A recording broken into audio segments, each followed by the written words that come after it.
दोस्तों नमस्कार। हमने एक वीडियो बनाया था धर्मेंद्र जी के बारे में उनकी डेथ पे।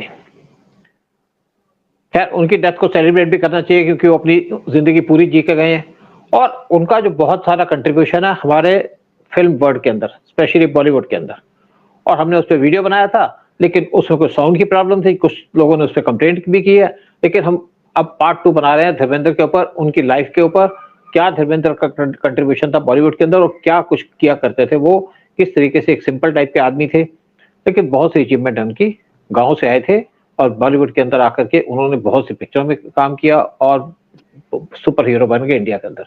उदय शंकर पांडे जी से बात करेंगे, उदय शंकर पांडे जी बॉलीवुड से हैं और सारा कुछ जानते हैं, बहुत से बॉलीवुड के एक्टर्स के बारे में, धर्मेंद्र के साथ इन्होंने पिक्चरों में काम भी किया है। तो आप बताइए पांडे जी क्या कहना चाहेंगे धर्मेंद्र के बारे में?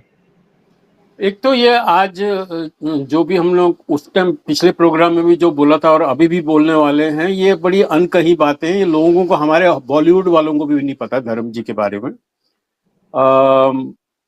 और मैं इसलिए, क्योंकि उनके साथ काफी मेरा कांटेक्ट रहा और काफी नजदीक आ गया था। वो अपनी दिल की बात भी मुझे बता देते थे, कभी गुस्सा भी आ जाए, किसी के ऊपर कुछ गाली गलौज कभी करनी है तो ही वॉज लाइक, मैंने तो बताऊं ना कि ऐसा कोई हीरो नहीं है जो ब्लैक एंड व्हाइट टाइम से लेके आज तक इतनी कलरफुल लाइफ जी होगी जिसने। And as a good artist एक आदमी आपको नहीं मिलेगा। हालांकि इनकी इनकी काफी माने एक डिफिकल्ट लाइफ रही। आपके एक स्त्री नहीं, दो दो बीवियां हैं और दो दो घर चलाए अपने, अपना प्रोडक्शन हाउस चलाया, अपने ग्रैंड सन के लिए भी फिल्म बना रहे थे। बट आज की डेट में बता रहा हूं, his death is a very emotional aspect for हम फिल्म वालों के लिए। कोई ऐसा नहीं होगा कि जो इनके बारे में कुछ भी नेगेटिविटी बोल सके या कुछ कंट्रोवर्शियल बात बता सके। उन्होंने कभी किसी का दिल दुखाया नहीं, कभी किसी का 1 रुपया रखा नहीं और अपनी सफलता को भी मिसयूज नहीं किया। कभी उन्होंने अपना वो रेट नहीं बनाया जिसके ऊपर प्रोड्यूसर को थोड़ा नुकसान हो जाए, प्रोड्यूसर को जब भी मुश्किलें शुरू हो जाए। क्योंकि he was always producer friendly, technician friendly. And अब उनका एक छोटा सा किस्सा सुनाता हूँ सर। कि पहली जो फिल्म मैंने उनके साथ की थी वो है शालीमार। तो उस टाइम हमारा ऑफिस होता था रेमन हाउस में, जो प्रीमियर ऑटोमोबाइल वाले हैं, उनके ऑफिस से हम लोग ऑपरेट कर रहे थे। तो वहाँ धर्म जी आते थे, कई बार आए वहां पर because of costume and rehearsals and reading होती, स्क्रिप्ट रीडिंग होती थी, उस सिलसिले में आते थे हम। तो एक बारी मुझे याद है कि उनके साथ दो छोटे छोटे बच्चे आए हुए थे। 1977 की बात कर रहा हूँ। तो उन्होंने एकदम मुझे बुलाया, पानी इधर आ। ओ यार, मेरे ये दो बच्चे हैं, बेटे हैं, एक सनी था एक बॉबी था। बेटा दोनों पानी अंकल को नमस्ते करो। देखिए मैं तो असिस्टेंट डायरेक्टर हूँ, मुझे इतनी चीज इंपॉर्टेंस क्यों दे रहे हैं? लेकिन ये क्या कर रहे थे? जो मैंने जो ऑब्जर्व किया, संस्कार जो अगली पीढ़ी को दे रहे हैं कि बड़ों की इज्जत करो, विश पीपल। सो इसीलिए आप देखिए कि Sunny as well as Bobby are very well behaved boys, very well behaved boys. अब मैं बॉयज ही बोलूंगा, मेरे को तो मैंने तो उनको छोटे बच्चे की तरह देखा दोनों को जाके। और Shalimar was a great experience because for me as well as for Dharm ji, because पहली बार ही उनको डायलॉग बोलने थे इंग्लिश में। और उन्होंने मेरे से दोस्ती हो गई तो मुझे बोला, पानी एक काम कर, तू कैमरे के पास खड़ा रहा कर और मैं जैसे डायलॉग बोलूंगा ना, अगर वो मेरी अंग्रेजी ठीक है और मैंने ठीक तरह से बोल दिया तो तू मेरे को यूं कर देना, और अगर ठीक नहीं बोला तो बोल देना यूं साइडवेज, तुम अपना सर हिलाना, इसका मतलब कि भाई गड़बड़ हो गया, तो मैं I will go for another take. अब वहां शालीमार में एक सबसे एक अनफॉरगेटेबल इंसिडेंट मैंने बताऊं आपको, जो इसमें धर्मेंद्र जी का आपको नेचर और कैरेक्टर समझ आएगा। पहले दिन की शूटिंग जिसके अंदर एक ब्रेकफास्ट टेबल के ऊपर Rex Harrison, Sylvia Miles, John Saxon, हमारे शम्मी कपूर जी और ओपी रलन जी, ये सब बैठे हुए हैं, उनकी कॉन्फ्रेंस चल रही है। तो उन्होंने बुला लिया भाई वो, एंड धर्म जी was in Sardar ji getup. अब सरदार जी गेटअप ठीक है सर, वो तो खुद सरदार थे, तो लेकिन दाढ़ी लगाना और पगड़ी पहनना और धूप में जाके सुबह सुबह 8 बजे जाके बैठ जाना आसान नहीं था। लेकिन इसके ऊपर सबसे बड़ी कॉमेडी ये हुई, वो कृष्णा शाह ने एक भी शॉट नहीं लिया उनका, लंच तक नहीं लिया, लंच के बाद भी नहीं लिया। फिर 4:30 बजे मुझे कृष्णा शाह बोला, क्योंकि मैं फर्स्ट असिस्टेंट डायरेक्टर था और एक्टरों को संभाल रहा था, तो मुझे आके बोलता है, या फानी यार तू go and Aman, I am saying it in Hindi because लोग समझे, because he couldn't speak Hindi, that's what he said. Gujarati आदमी बोलता मुझे हिंदी नहीं आती, चलो कोई बात नहीं। तो मुझे बोलता है, यार वो धर्म जी को जाके बोलो कि आज हम किसी साथ शूट नहीं कर पाएंगे। 4:30 बजे जो बंदा 8 बजे से आके सरदार के गेटअप में बैठा हुआ है, तो बड़ा मुश्किल काम था मेरे लिए। तो मैं पहुंच गया धर्म जी के पास, मैं कहा, धर्म जी पाजी ये बड़ा बेवकूफ आदमी है यार, ये पता नहीं कहाँ हॉलीवुड से आया है, ये साला सुबह से आपको बुला ला के बैठाया हुआ है और अब मुझे बोल रहा है कि नहीं धर्म जी की जगह शूटिंग नहीं होगी, अभी बाद में करेंगे, कल करेंगे। तो धर्म जी को यकीन नहीं हुआ कि इतना बड़ा स्टार, उसको आप सुबह से धूप में लाके बिठाए हुए हैं और 4:30 बजे बोल रहे हैं कि नहीं आपके साथ शॉट नहीं कर सकते हैं मुझे। यू नो व्हाट धर्म जी डिड?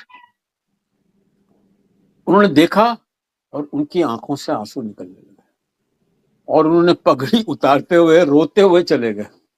और क्या क्या बोल रहे थे, यार मेरे को तो ये जूनियर आर्टिस्ट सभी बदतर समझते हैं, आखिर मेरी कोई इज्जत है कि नहीं।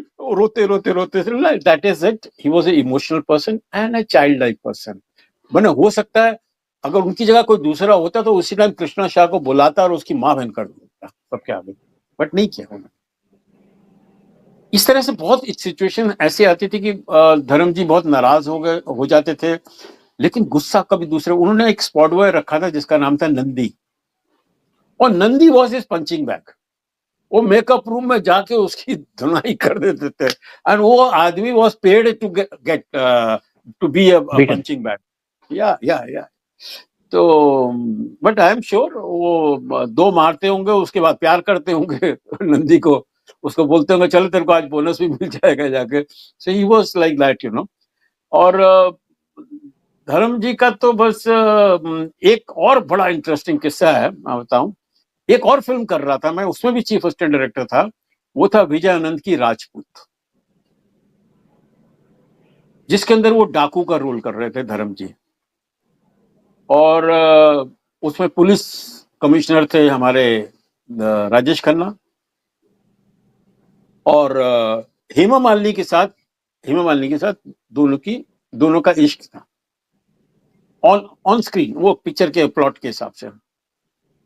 तो एक दिन मुझे इन्होंने बुला लिया, हमारे गोल्डी साहब ने, यार पानी यार तू मेरे को, वो अच्छा वो हाँ ये भी पानी बुलाते थे मुझे, यस।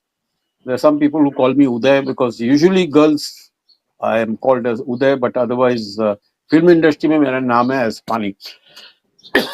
तो गोल्डी साहब ने आकर मुझे बोला कि यार पानी एक बड़ा डिफिकल्ट सिचुएशन आ गई यार, अभी शूटिंग आ गई, अभी शूटिंग करनी है मुझे यार, वो रेडी नहीं है धर्मेंद्र शूटिंग करने के लिए। कहता मैं ये सीन बोलूंगा नहीं और ये डायलॉग भी नहीं करूंगा। उस सीन में क्या था, धर्म जी राजेश खन्ना को बोलते हैं कि भैया देखो मैं तो एक कॉन्विक्ट हूं, मेरा ना कोई प्रेजेंट है ना फ्यूचर है, बस हम दोनों के बीच में एक ही कॉमन चीज है, वो है हेमा मालिनी। और मैं चाहता हूं कि हेमा के वजह से तुम उससे शादी कर लो। अब ये बोलने के लिए रेडी नहीं धर्म जी, ओ यार और मैं उसे शादी कर रहा हूँ यार, और तुम जाके बोल रहे हो कि मैं उसको बोलूं कि उससे शादी कर ले, ऐसा कैसे हो सकता है? राजेश खन्ना को कैसे बोल सकता हूँ कि वो हेमा से शादी करे? तो पापा जी के साथ में बैठा, एक कप मैंने कहा चाय मंगाओ यार, और धर्म जी को मैंने बैठ के समझाया, मुझे पता है कि इनका माइंड कैसा चलता है। धर्म जी को मैंने बोला एक सेकंड एक्सक्यूज मी, धर्म जी को मैंने बोला पाजी आप 3 इंपॉर्टेंट कैरेक्टर हैं, विनोद खन्ना, आप और राजेश खन्ना, कोई बलिदान नहीं कर रहा, कोई भी बलिदान नहीं कर रहा, आप एक कैरेक्टर हैं जो बलिदान करते हैं और आपका कैरेक्टर दोनों से ऊपर पहुंच जाता है कहीं का कहीं। आप अपनी प्रेमिका को बोल छोड़ रहे हो कि for her good, because for your love you are giving it to your friend Rajesh Khanna. तो चुप हो गए, उनको थोड़ी बात समझ आई कि यार मेरा तो कैरेक्टर हो जाएगा, ऊपर चढ़ जाएगा एकदम बिल्कुल। और वहां मेरी ये चाल काम कर गई and he agreed and we finally shot this sequence in Filmistan. वहां जेल का सेट है, तो वहां पर धर्म जी के साथ हमने शूटिंग की। सर धर्म जी, एक तो मैं बताऊं what I liked about him was धर्म जी यू नो एक तो मैंने कहा ना जैसे प्रोड्यूसर फ्रेंडली तो थे ही वो, and non-controversial person, and although he did all the things जिससे कोई लंबी आयु नहीं होती, I mean his drinking and his very colorful nature, but he lived the long, because दिल साफ था उस आदमी का, दिल साफ था उस आदमी का। तो there are so many things which I'm trying to remember about धर्म जी, और मेरे ख्याल से अगर मौका मिले तो मुझे किताब भी लिखनी चाहिए उनके बारे में कि what a wonderful person he was and a nationalist, very very strong nationalist, देशभक्त आदमी बिल्कुल। उससे वो एक और इंसिडेंट मैं बताऊं, महबूब स्टूडियो में हम लोग शूटिंग कर रहे थे ये शालीमार की वापस, तो उसमें बेड सीन था उनका, और उस बेड सीन में पता नहीं क्या हो गया कि धर्म जी नाराज हो गए और सीधा मेकअप रूम गए और मेरे को बोलते हैं कि I am not taking the name of the actress, वो मेरे को आके वो वहां बोलते हैं कि भैया पानी, मैं ना कल सुबह जब शूटिंग होगी शुरू होगी ना उससे पहले मैं इसका I am going to slap her in front of the entire crew. ये तो बहुत डिफिकल्ट सिचुएशन होगी, हमारी हीरोइन को अगर इन्होंने मार मूर दिया, जाके थप्पड़ मार दिया, और ये मारने वाला आदमी है नहीं, लेकिन इतने नाराज हो गए थे, लाल नीले पीले हो गए थे बिल्कुल। तो अगले दिन मैंने कहा ये तो रात गई बात गई यार, कहाँ धर्म जी को याद होगा। और ये सुबह मेरे को मिलते ही नीचे मिले, गाड़ी से उतरे, कहते आ तू मेकअप रूम में गए फर्स्ट फ्लोर पे, और वहां को बोला मैंने पानी, मैंने तेरे को कल क्या बोला था कि मैं इस हीरोइन को मारूंगा थप्पड़, मैं मारने वाला हूँ, आज देखना सबके आगे मारूंगा मैं इसको। ठीक है sir, there is nothing I can do, it is between you and her. तो वहां मैं खड़ा था और मैंने देखा वो हीरोइन की मर्सिडीज आ रही थी, तो मैंने कहा पाजी आपके लिए चाय ठंडा क्या तू नाश्ता वास्ता लाऊं, जाकर आप बैठिए, मैं आया और मैं नीचे भागा वो हीरोइन के पास जाकर, हीरोइन, मैंने कहा मैडम बड़ा गड़बड़ है यार, वो पापा जी बहुत बिगड़े हुए हैं आके, and he said that he is going to slap you in front of everybody in the unit. वो घबराई नहीं, वो कहती है उसको भी पता था धर्म जी का nature, don't worry, I take care of it, nothing to worry. और पता लगा सेट के ऊपर धर्म जी पहले पहुंच गए, बिल्कुल रेडी हैं भैया, मैंने को तो दिखाना है इसको, मारना उठा के। तो वहां पर अचानक वो हीरोइन का एंट्री हुई and in front of everybody she says I am sorry if I have upset anybody, and I specially I have no intentions of, I have respect for Dharam ji and I have no intention of insulting him. Oh Dharam ji, अगर आप मेरे से नाराज हैं तो to गाल पे किस कर दिया एक दो बारी, धर्म जी पिघल गए। तो प्यार से किसी ने बात की, अगेन आंसू आ गए उनके आगे, but he did not do anything. वो जो डराया था ना कि मैं एक बार फिल्मिस्तान में मुझे मिले, अरे मेरे को मिलते ही मेरे को गालियां वाली शुरू कर दिया, प्यारे हो जाए उसको कर, किसको करूं यार, मेरे को गालियां क्यों कर रहे हैं, मैंने क्या इनका बिगाड़ा। तो फिर जैसे है ना देखा कि उन्होंने देखा कोई लोग अभी कमती हो गए, तो मेरे कंधे पर हाथ रखा, साइड मिला, वो कहता मैं तेरे को गाली नहीं दे रहा था, वो मैं तेरा वो डायरेक्टर है ना, उसको मैं गाली दे रहा था, तो फिर उसके ऊपर नाराज हूं मैं जाके, वो मैं तेरे को यार ऐसी मैंने यूज कर लिया, मैंने आई एम सॉरी। अरे मैंने कहा नहीं सर, आपकी गाली भी आशीर्वाद है हम लोगों के लिए sir. No nothing doing, I understand that anger is not towards me but somebody else, और उसका अपने मेरे ऊपर उतारा, ठीक है सर, अपनों पे ही उतारता है ये गुस्सा। So and again you know like and तक आप देखिए, इतनी दिनों तक रहना फिल्म लाइन के अंदर and being loved by one and all. बहुतों के आंसू निकले जब ये इनकी डेथ हुई, and really industry is going to miss the he man of our film line, a gentleman he man, I would say a gentleman he man, जिसने हमारे फिल्म इंडस्ट्री के लिए बहुत कुछ किया, बहुत अच्छे आर्टिस्ट थे, और he took care of the film industry and the world around him and made a lovely dubbing studio, Sunny, उसका नाम भी सनी रिकॉर्डिंग सेंटर रखा है बेटे के नाम पे, जुहू में है। It's a very popular one. वहाँ तो मैंने काफी अपनी फिल्में वहाँ पर मिक्स की हैं जाके। उधर देखो, वैसे ऐसा है कि देखो बहुत सी चीजें इनके बारे में उस पर बात करेंगे। शोले में तो इनका मुकाबला ही नहीं है, चाहे अमिताभ बच्चन हो चाहे ये हो, जिस तरीके से वहां पे एक्टिंग की।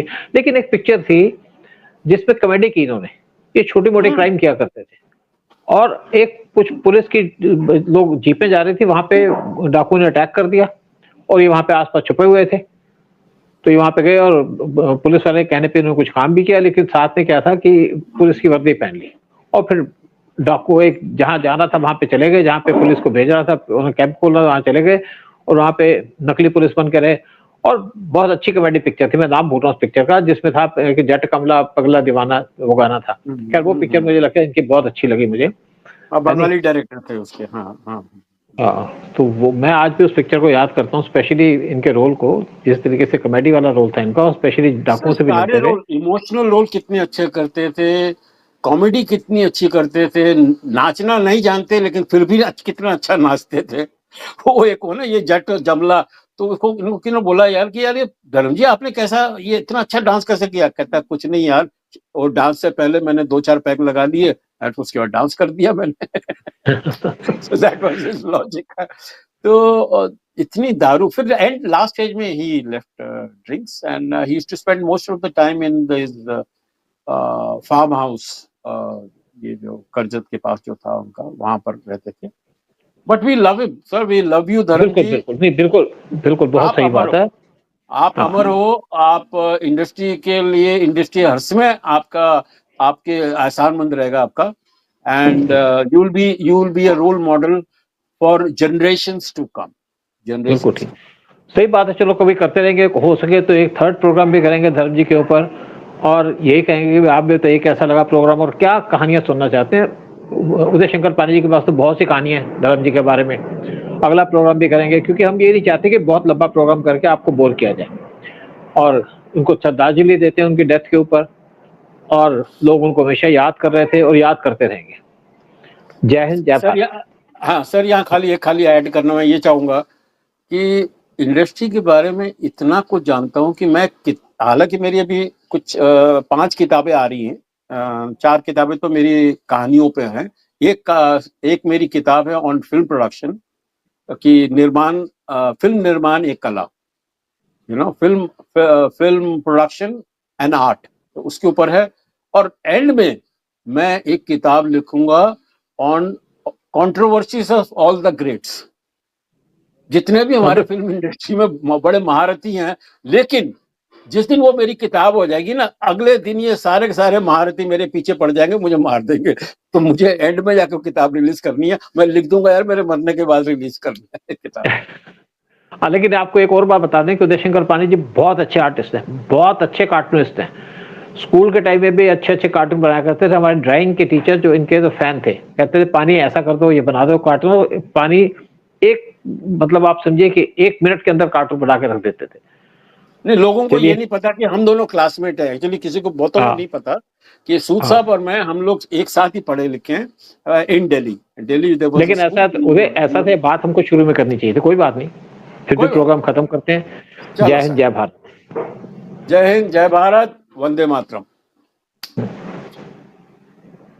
चलें सर।